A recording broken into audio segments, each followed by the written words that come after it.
This is the plaintiff, Charlie Williams. He says he made a bet with his college buddy in 2013. And now that they're adults, he can prove he won the bet, but can't seem to collect the $2,000 he's owed. He has no other choice but to sue, and is now bringing this case to the People's Court so the judge can finally decide who is in the right. This is the defendant, Thatcher Gleason.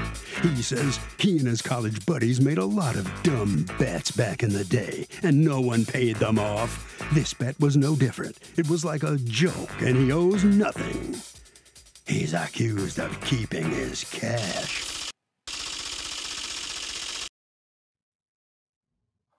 All parties, please raise your right hands. Welcome back to the People's Court. Next case on the docket. The plaintiff says he made a bet with his college buddy, and the guy will not pay up. Presumably, he lost. The whole truth. The defendant says this was a joke bet. They've made $1 million of them over the years, and no one paid anything ever. It's the case of backing out Litigants of a have bet. been sworn, Your Honor. Why, thank you, Douglas. You're very welcome. All right, Mr. Williams and Mr. Gleason, Hello. how are you? Okay, Mr. Good. Williams, you are here because apparently there is a lot of partying going on at Tulane University and some gambling, too. Tell me about it. There's a bit. So me and Thatcher met our freshman year in the fall at Tulane. We lived on the same floor in Monroe Hall. And I don't even remember, probably met out at the bars or at a party or wherever.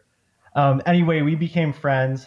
We had a group of friends who kind of all lived on our floor. And it must have been late fall because the basketball season had been going.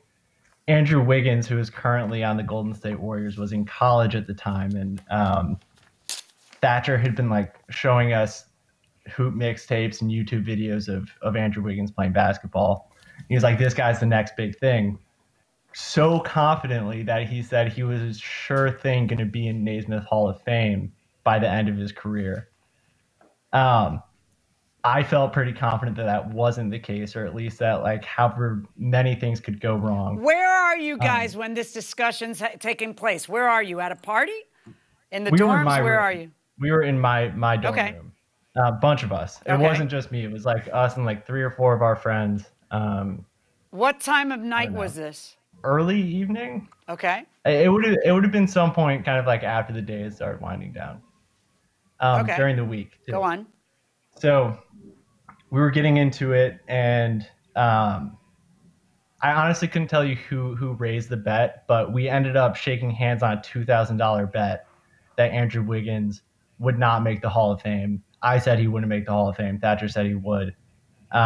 We shook hands Wouldn't on make it. the Hall of Fame by when? Ever, just in general. Ever. Hold on, I'm going to write that down. Ever. Go on. I think it's like five years after retirement. He's still in the NBA, but I'll get to that. So he goes on. He gets drafted by my Cavaliers.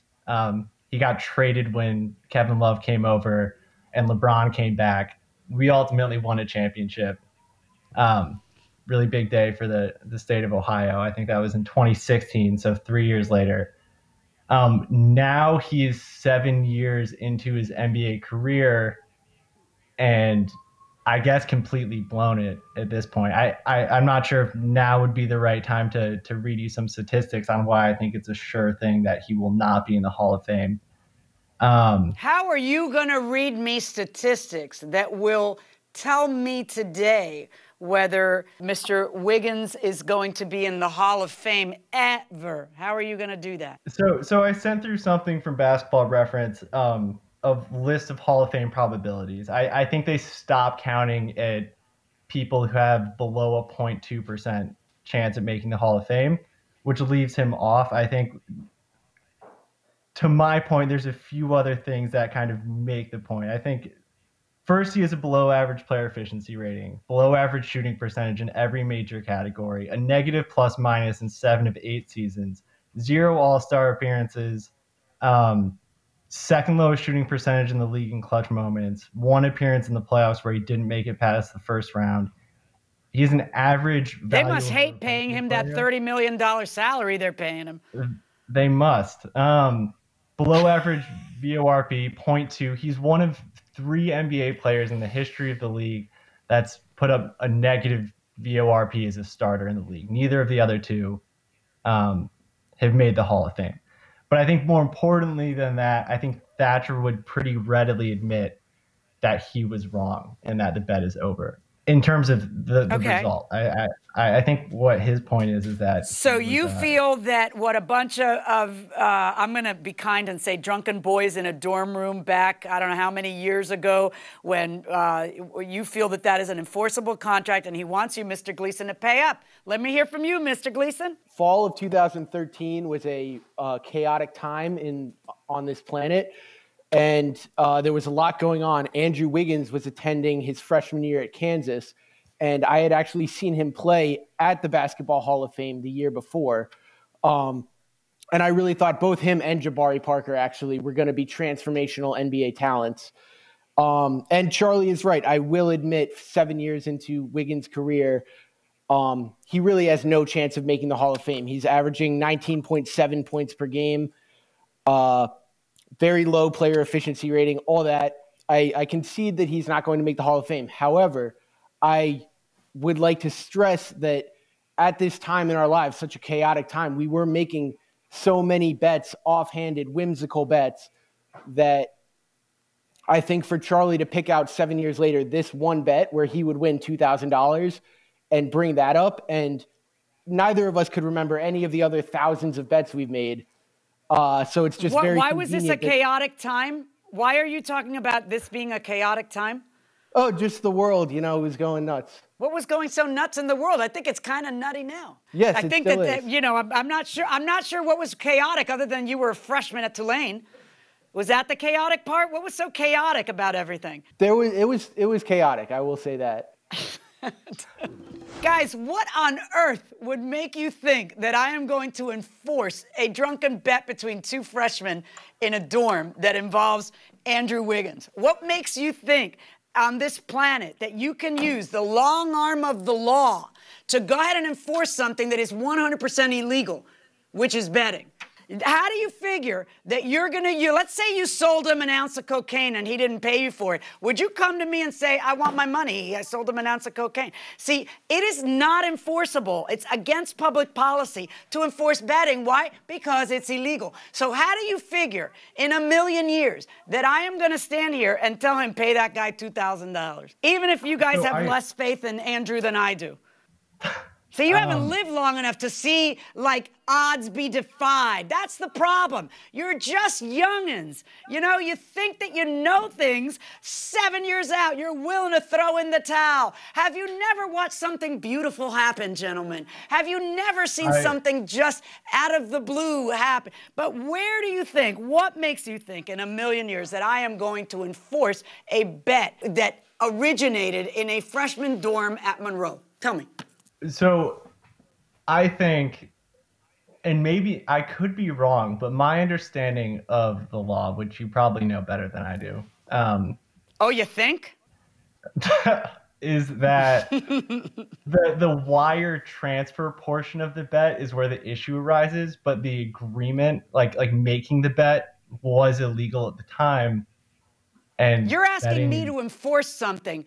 Yeah, you're asking me to enforce something. I don't enforce illegal things. I only enforce legal things.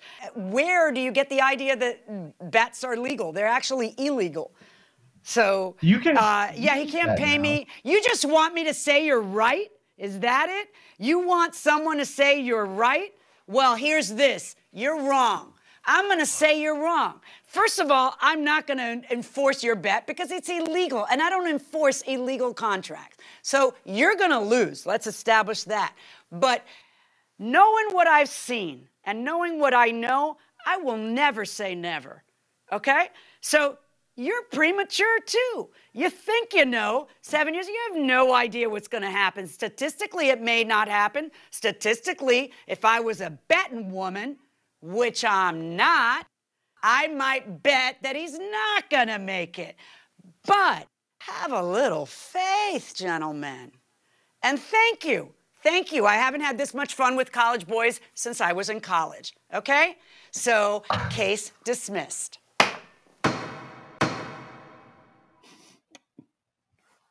The plaintiff failed to prove his point. He does not get $2,000 from Mr. Gleason. Mr. Williams, let me ask you a question. Where did you get the idea to file a lawsuit? How long have you been working on this? We've been arguing about this for upwards of 7 years. And part of me just wants to see Thatcher be held accountable for all of his horrible bets. We didn't get to bring it up during the case, but I'm pretty sure that he's also lost a bet that requires him to name his firstborn son Tupac.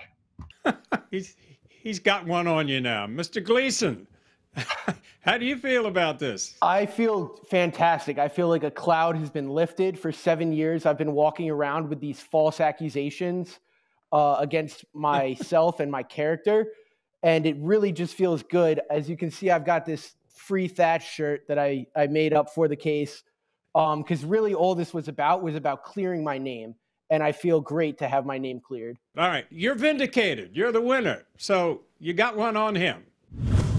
I was a little surprised that Mr. Gleason caved so quickly and said, yeah, he's not going to make the Hall. You know, he's a 19.7 points a game guy, career-wise. He's had 7 good, not great seasons or whatever, however you want to describe it.